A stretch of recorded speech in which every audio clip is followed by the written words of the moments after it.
Now in the last video we created a number of unordered list items, and we are ready now to style these list items which are located in our nav. You might remember that we created an ID called main nav. So let's start styling the main nav elements as well. First thing, we'll come to our CSS styles and we'll create a new CSS style. Notice this, when you get into the compound, you'll also see that it's being very specific, saying in the wrapper there's something called main nav with a UL and a LI list item. We can be less specific and say, look, just target the ID main nav, and it's not even the LI I'm dealing with, it's only the UL. So we just have the UL, the unordered list that we're addressing. Same style sheet. Let's click OK. First thing I want to be doing is just saying no list style type. So we can come in here, list style type, and we can say none. If you want to have list style types for any of your list items, well then you could come in here and change that. Let's click OK. First thing is first, and we've got that done. Next thing I want to do is to float these things next to each other. So we'll create a new CSS rule, come in here, and again we can say compound based on my selection. I could say less specific, but this time we don't even need to include the ULs. It's only the LI that I'm addressing. So main nav space LI. We'll click OK, and the only thing we need to do is to go to the box area, and in the box area we'll float each one of these list items on the left. If you press apply, you sort of see exactly what it's doing. Now the only problem with that is we see that the other elements are sort of like coming right underneath it, as we do right here. So we're going to need to do a couple of other things with this navigation. In other words, you might remember in the previous video when we were discussing floats that sometimes when you're floating elements, the elements underneath it will float right above it. So we need to set a clear fix on this. We need to clear both of our elements. So here's how we're going to do that. Now there are a lot of ways for us to actually set the elements that are underneath our floating elements to clear.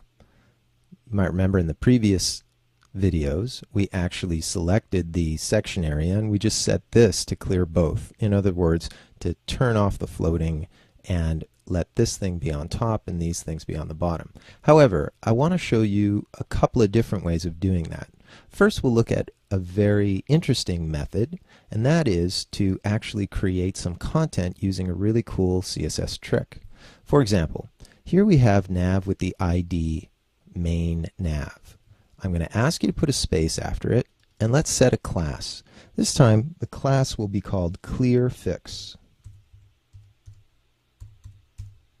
And once we have the ClearFix class in place, you'll notice that the nav has both an ID and a class. Alright, refreshing that does nothing, but once we apply our new CSS, let's try this. Come in here with the new CSS rule, and you'll see that we are going to be addressing specifically a class. And the class that I want to create will be .clearfix. But check this out, we're going to add a really interesting pseudo class to this. I'm going to ask you to include a colon, and we're going to write the word after. Now what this actually means is that any element that has the class called ClearFix, after ClearFix, I want you to place something in there. So this is something that we're going to need to make a little bit of changes in there. So if I click OK, come in here. First thing, let's do a couple of things that we can do directly in Dreamweaver. So I can say, let's display the element that I want you to create as a block level element. So we'll go to the category called block. We'll say display this as a block. Okay. The next thing I want to do is to go to the box. The element that we're going to create is going to have a height of 0 pixels. Interesting. And it's going to clear both so that the things that are on top of it will be floating and those underneath it will stop floating. The only other thing I want to say is that the visibility of this element should in fact be hidden. But let's do that in our code view. So I'm just going to click OK. And if we go to the reset for this moment, you'll see that it says, OK, clear fix after. But we're going to need to add some elements that are not easy to do inside of Dreamweaver's CSS styles window here, so we're just going to write them in ourselves. For example, we're going to start with content. What exactly is it that we want to create? Well, we're going to define it. We're going to say, just put in a period. It's just as easy as that. Remember to put in your semicolon at the end of any CSS definition. Also, we're going to put in the visibility. So if we say visibility is hidden, semicolon at the end of that, now let's save this and let's see what happens. Perfect. See what's going on? Now, if you wanted to see exactly what's happening here, basically we're saying anything with the class called clearFix after that element, create this little period, display it as a block, make it clear both, give it a height of 0 so we can't really see it, and just to ensure, make its visibility be hidden. Isn't that a cool trick? Well, that's a wonderful way of creating a really nice element that will allow you to clear the objects above it. Simple way of doing it. I'll show you a different way a little bit later on when we're dealing with the footer. All right. The only other thing that we need to do is to really style some of the elements that are inside of here. So I'm going to go back to the design views so you could sort of see what's going on. If you're in live view, I'll ask you to turn that off. Now we'll go to our CSS styles, and we're going to click on the new CSS rule. Now you could say compound based on your selection. That's perfect.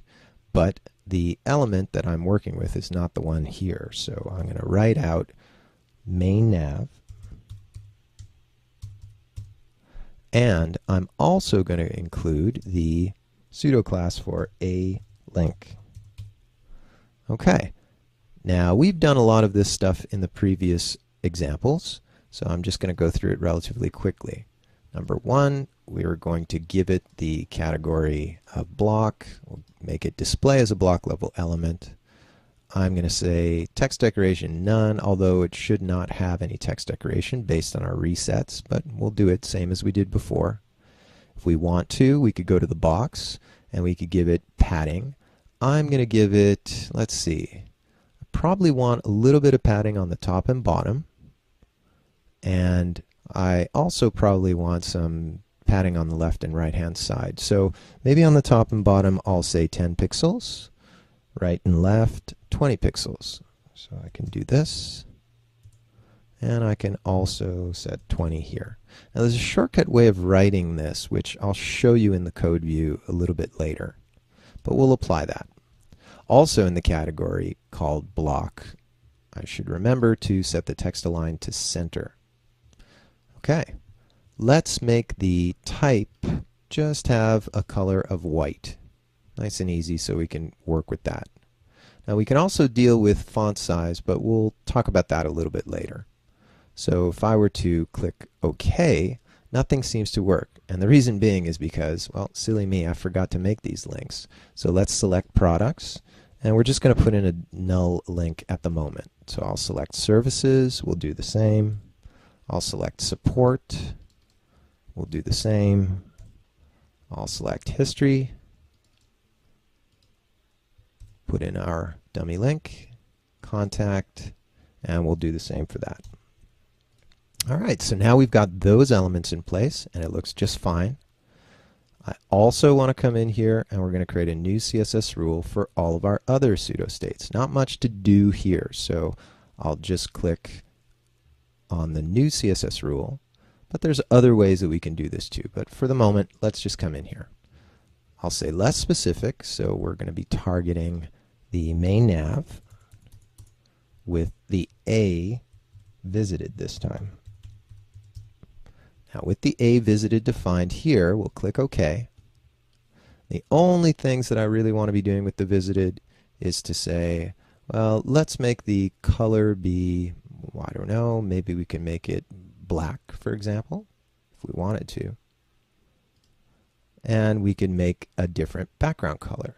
So perhaps I'll use a background color like this, comma, and we'll come in here and we'll say B5, B5, B5. If you press apply, you won't really see anything that's happening, but basically this is just a lighter version of the gray. So I'm going to click OK. Pretty happy with that. Now let's look at this, a quick and easy way of doing something. Main nav A visited we've defined, so I'm going to right click on it and we'll say duplicate. So basically it's allowing us to give the exact same properties, but we're just going to change this. Instead of visited, we're going to now implement something for hover. I'll click OK. And now we have to change those elements. Now you could do it right here instead of double clicking it. So for the background color of my hover, let's put in a background color and try this one, 006 DB9.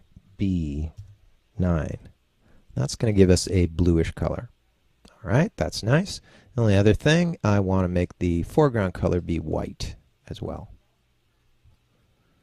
So I'll click off of this, and you should see that right here. I'm going to do the same thing by copying this. Just make sure that we don't have the text. We'll duplicate that, and I'm going to change hover to active. We'll click OK, and now for this active state, I'm just going to make a couple of different changes. Really, all I want to do is to change what the background color here is. 1, 2, 3, 4, 5, 6 threes. We'll make it that dark gray. So now we've got all these elements in place. I'm going to put the clear fix underneath the elements just because, you know, main nav, having them all in the same section, I think is a good idea logically. And if we come back in here and we look at the live view, you can see now that we've styled ourselves some horizontal links. Come back in the next video and we're going to see what we can do with these sections to get all three of them to be across the entire wrapper.